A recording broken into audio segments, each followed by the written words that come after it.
Dalam sidang perdananya, Nicolas Maduro menyatakan dirinya masih menjadi kepala negara Venezuela dan tidak bersalah atas seluruh tuduhan. Persidangan Nicolas Maduro dan istrinya Cilia Flores dimulai di Pengadilan Federal New York, Senin 5 Januari waktu setempat atau Selasa waktu Indonesia. Maduro menyampaikan pernyataan tersebut saat Hakim Alvin Hellerstein menanyakan identitas dirinya. Maduro menegaskan bahwa ia diambil paksa dari kediamannya di Caracas dan tetap mengaku sebagai presiden sah Venezuela. Maduro dan Flores datang dengan baju tahanan berwarna biru Ben-Hur dan dikawal ketat. Aturan di Amerika Serikat melarang pengambilan foto di dalam ruang sidang sehingga semua momen didokumentasikan melalui sketsa pastel. Maduro dan Flores menggunakan penyuara telinga untuk mendengar terjemahan bahasa Inggris ke bahasa Spanyol. Keduanya diborgol di tangan dan kakinya, namun digambarkan tetap tenang saat memasuki ruang sidang.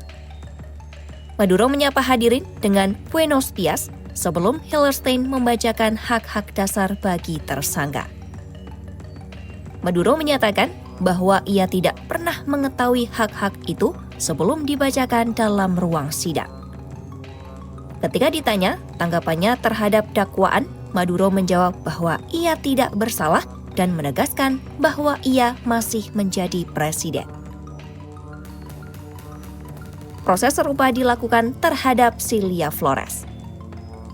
Flores menyatakan dirinya ibu negara Venezuela dan menolak seluruh tuduhan yang diarahkan kepadanya. Hellerstein menjelaskan bahwa sebagai warga negara Venezuela, keduanya berhak berkonsultasi dengan perwakilan negara mereka. Argumen pembelaan Maduro disampaikan oleh pengacaranya Barry Pollock. Ia menilai bahwa penangkapan Maduro mengandung masalah dan dipertanyakan dari sisi hukum internasional. Sepanjang sidang, Maduro terus menulis catatan di dalam buku kecil. Sementara Flores diwakili oleh Mark Donnelly. Donnelly menyampaikan bahwa Flores menderita memar dan diduga cedera rusuk akibat proses penangkapan di Caracas. Sidang perdana resmi ditutup dan akan dilanjutkan pada 17 Maret 2026. Saat meninggalkan ruang sidang, Maduro dihadapkan dengan pengunjuk rasa yang menyerukan tuntutan dalam bahasa Spanyol. Mereka menyampaikan bahwa Maduro harus mempertanggungjawabkan semua perbuatannya. Maduro menjawab secara naratif bahwa dirinya adalah presiden dan menjadi tahanan perang.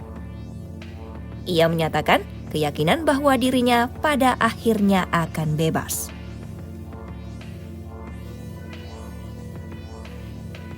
Amerika Serikat menuduh Maduro dan Flores terlibat dalam jaringan perdagangan obat terlarang. Putra mereka, Nicolasito, juga dituduh terlibat dan berusaha menggerakkan pemerintah Venezuela untuk membantu keduanya. AS menyebut ada kerjasama antara Maduro dan sejumlah kelompok kriminal, termasuk dari Venezuela, Meksiko, dan Kolombia. Operasi militer AS pada akhir 2025 mengepung Venezuela dan menyebabkan serangan terhadap kapal-kapal nelayan.